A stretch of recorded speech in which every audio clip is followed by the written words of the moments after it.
Assalamualaikum warahmatullahi wabarakatuh. Alhamdulillahi wa kafa wa salatu wassalamu ala nabiyyinal mustafa wa ala alihi wa ashabihi ahla sidqi wal wafa amma ba'du.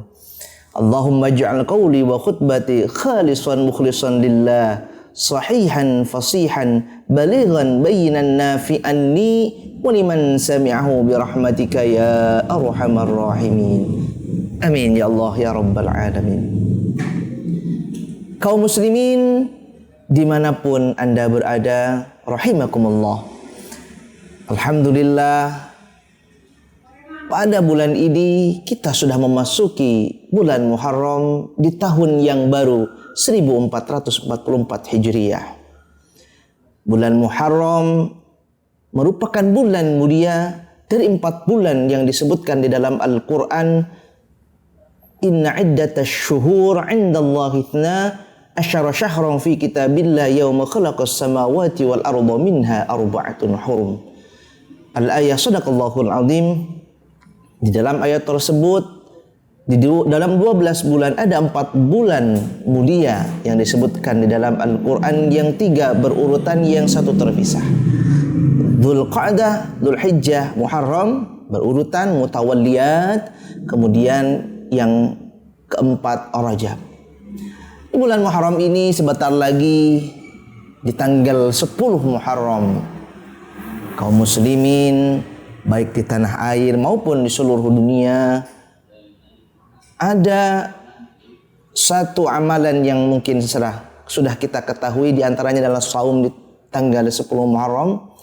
Tetapi dalam bingkai 10 Muharram tersebut ada satu pergulatan, yaitu yang berkaitan dengan Asyura atau tanggal 10 Muharram. Berkaitan dengan apa?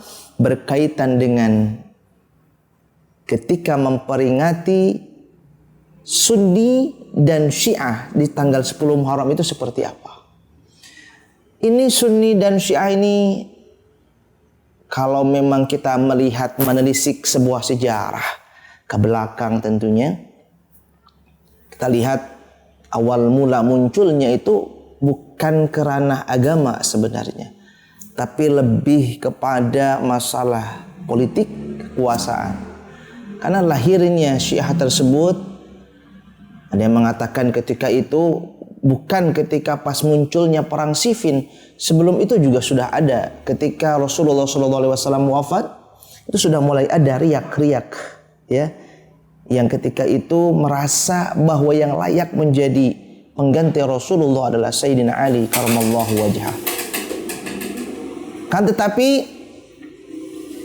terlepas dari masalah itu, yang mungkin sekarang terlihat adalah ketika terjadinya perang Siffin, ya, di situ mulai terlihat ketika antara sahabat Ali dan Muawiyah terjadi peperangan, yang memang masalah intinya adalah ketidakpuasan dari Muawiyah terhadap hukuman yang diberikan kepada pembunuh Sayyidina Utsman bin Affan.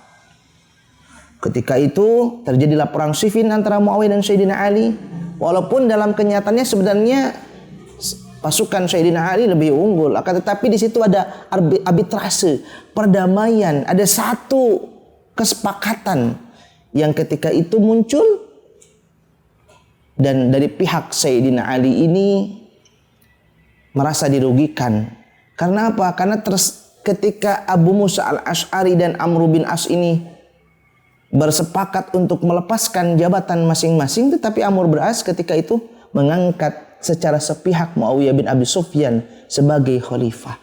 Nah, disitulah muncul yang pro kepada Sayyidina Ali mengatasnamakan sebagai Syiah, yang tidak setuju dengan Sayyidina Ali. Wa man lam yahkum bima anzalallah fa ulaika humul kafirun fa ulaika humul fasiqun fa ulaika humul zalimun. Karena mereka kecewa dengan keputusan ketika itu, tidak ada satu usaha dari Sayyidina Ali untuk memprotes hasil tersebut. Nah, kaum Syiah yang ketika itu lebih fanatik kepada Sayyidina Ali, ya. Sedangkan kaum Khawarij, mereka mengatakan yang tidak di kelompok mereka kafir. Nah, Sunni ini berada di tengah-tengah, moderat, ya, Al-Sunnah wal Jamaah. Bahkan ketika itu Abdullah bin Umar, seorang sahabat, melihat konflik antara Syiah dan Khawarij yang begitu kental, Masya Allah, bahkan berkepanjangan. Bahkan sampai sekarang pun ya perseteruan tersebut terjadi hingga kepada pengamalan Asyura, ya. Asyura, amalan-amalan di bulan Asyura ini, di tanggal 10 Muharram ini. Kalau kita lihat menelisik sejarah, bagi Syiah 10 Muharram itu adalah bukan hari raya. Karena kita perlu tahu, ada yang beranggapan bahwa 10 Muharram itu hari raya, ada. Ada juga hari raya ini untuk bersenang-senang, untuk tidak melakukan ibadah atau bersenang-senang atas terbunuhnya Sayyidina Husain. Mereka mengadakan hari raya. Ada juga, nah, kaum Syiah ini mengatakan tanggal 10 Muharram itu hari duka cita karena terbunuhnya Sayyidina Husain ketika itu. Di mana? Di Karbala. Maka setiap tanggal 10 Muharram, ya, orang-orang Syiah itu memperingati sukacita. Bahkan kalau kita melihat banyak sekali sekarang penelitian-penelitian berkaitan dengan perayaan 10 Muharram yang dilakukan oleh orang-orang Syiah. Di situ ada 3 yang kami pelajari. Yang pertama ada yang disebut dengan Rozeh Khafan. Di situ adalah menceritakan ulang bagaimana tragedi Karbala tersebut terjadi kepada Sayyidina Husain, agar orang itu bisa merasakan bagaimana kengerian pembunuhan di Karbala tersebut. Kemudian yang kedua ada Sinehzan. Lalu mereka apa yang mungkin kita lihat ya adalah melukai diri sendiri. Itu memang pernah ada, walaupun sekarang tidak dipungkiri sudah tidak terjadi, bahkan sedikit yang melaksanakan itu. Orang-orang Syiah sendiri tidak melaksanakan. Mereka hanya menepuk-nepuk dada saja. Walaupun kalau kita lihat sudah jelas ketika berduka menepuk-nepuk dada itu kan termasuk meratap, bahkan sampai merobek-robek. Itu kan nggak boleh. Nah itu Sinehzan. Kemudian yang ketiga adalah Tazih. Tazih itu apa? Jadi diteaterkan, didramakan bagaimana Sayyidina Husain ketika itu terbunuh. Nah ini perayaan yang dilakukan oleh orang-orang Syiah. Walaupun tidak menutup kemungkinan bahwa yang sekarang terjadi di tahun ini sudah tidak terjadi lagi yang tadi 3 faktor tersebut, yaitu Rozeh Khafan, Sinehzan, Tazih, itu sudah tidak ada. Tapi itulah bagi mereka yang digarisbawahi bahwa tanggal 10 Muharram adalah hari duka cita, hari berduka. Sedangkan kita orang-orang Sunni merayakan 10 Muharram, ya. Pertama, di situ ada momen-momen terjadi, di antaranya diterimanya taubat Nabi Adam alaihi salam tanggal 10 Muharram. Kapal Nabi Nuh diselamatkan oleh Allah tanggal 10 Muharram. Nabi Musa terselamatkan dikejar-kejar oleh Fir'aun tanggal 10 Muharram. Nabi Yunus pun dikeluarkan dari perut ikan paus di tanggal 10 Muharram. Banyak di situ kejadian-kejadian. Maka kata seorang Habib Ali Ba'alawi mengatakan ketika ada 2 kesedihan dan 1 kebahagiaan dan 2 kesedihan berkumpul, maka ambil kebahagiaan tersebut. Sebagaimana ketika kita tahu bahwa tanggal 12 Rabiul Awal itu lahirnya Rasulullah dan wafatnya Rasulullah. Nah, kita tanggal 12 Rabiul Awal itu merayakan ya, kegembiraan dengan lahirnya Rasulullah SAW. Tidak berduka cita atas wafatnya Rasulullah ketika di tanggal itu. Maka di 10 Muharram ini orang-orang Sunni itu melihat ada beberapa tragedi di situ. Bahkan kalau sekarang yang tahu kan bagaimana puasa di tanggal 10 Muharram itu bisa mengampuni dosa setahun ke belakang. Nah itu. Nah, di Sunni juga di Ahlussunnah wal Jamaah. Nah, perbedaannya dengan Syiah adalah diisi dengan amalan-amalan. Di antaranya di kata Ibnu Hayyatuz Zain ada 12 amalan ya. 12 amalan di bulan di tanggal 10 Muharram ini. Di antaranya salat tasbih, kemudian memperbanyak amal, bersedekah, mengusap kepala anak yatim. Itu amalan-amalan. Walaupun terkadang kita tidak memungkiri juga ya amalan-amalan yang sering dilakukan. Ya, mereka mengatakan bahwa seperti orang-orang Syiah. Contohnya di Indonesia itu ada tabut. Kemudian di Jawa juga ada gerbek suro. Di Sunda, di Jawa Barat, di Jawa Barat ada bubur berem bodas. Berem itu melambangkan keberanian dari Sayyidina Husain. Putih itu melambangkan dari kesucian hati dari Sayyidina Husain.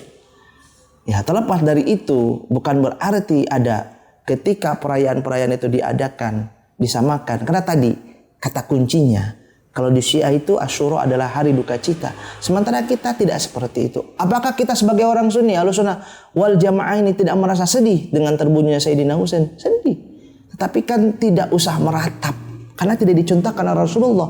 Meratap-ratap nih, memukul seorang, ya seperti itu kan, itu tidak diajarkan oleh Rasulullah. Nah, ini yang digarisbawahi.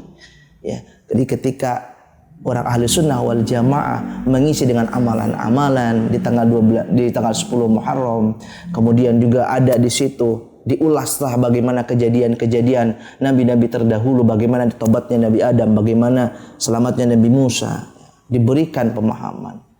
Ya, jadi ketika kita memahami, walaupun benang merah antara Sunni dan Syiah ini, kaum muslimin rahimakumullah, terkadang suka dijadikan kambing hitam, diadu dombakan. Ada sedikit cerita yang mungkin ini lucu ya. Ketika itu Mbah Ki Haji Wahab Asbullah, salah seorang pendiri pondok pesantren Tambak Beras, Bahrul Ulum Tambak Beras Jombang, itu ketika ada yang mengatakan ingin merobohkan makam Rasulullah akan diratakan ya, orang-orang Wahabi.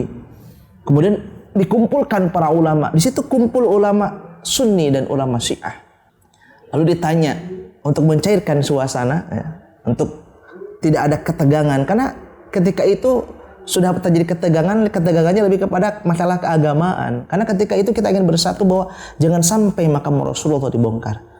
Oleh karena itu, hadirin atau kaum muslimin rahimakumullah, ketika memperingati Asyura ini, yuk kita sama-sama isi dengan amalan-amalan yang bisa kita lakukan, perbanyak.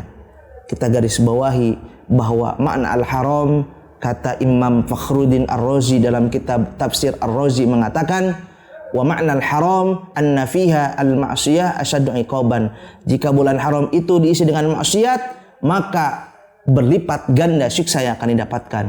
Akan tetapi wa anna ta'ata fiha, ketika yang dilaksanakan adalah ketaatan, aktsaru sawaban, maka yang dilipat gandakan adalah pahalanya.